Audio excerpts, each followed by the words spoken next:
Білім беру ұйымдарында құжаттарды қабылдау және оқуға қабылдау үшін нұсқаулық.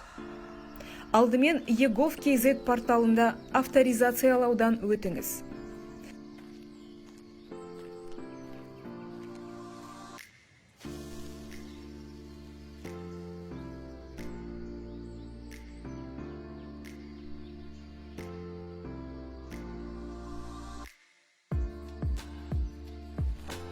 Порталдың басты бетінде білім, содан кейін орта білім бөлімін таңдаңыз. Тізімнен мектепке дейінгі, негізгі орта, жалпы орта, арнайы құжаттарды қабылдау және оқуға қабылдау қызметін таңдаңыз. Қызметке онлайн тапсырыс беру батырмасын басыңыз. Бұдан әрі білім беру ұйымына құжаттарды қабылдау және оқуға қабылдау өтініш түрін таңдау қажет.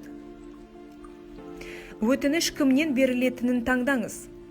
Баланы таңдау батырмасын басыңыз. Көрсетілген тізімнен мектепке қабылданатын баланы таңдаңыз. Әрі қарай балаға арналған оқыту нысанын таңдау қажет.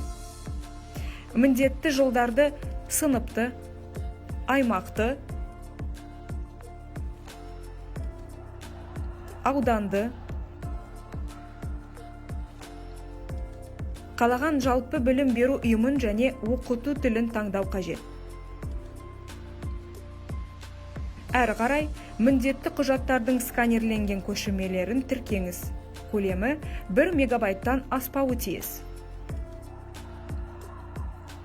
Содан кейін берілген деректердің дұрыстығы үшін жауапкершілікті және жеке деректерді пайдалануға келісімді құз белгісімен белгілеу қажет. Сұрау жолдау және қол қою батырмасын басыңыз.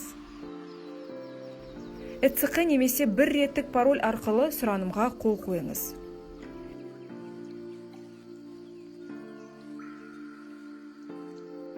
Қызмет нәтижесімен сіз өзіңіздің жеке кабинетіңізде таныса аласыз.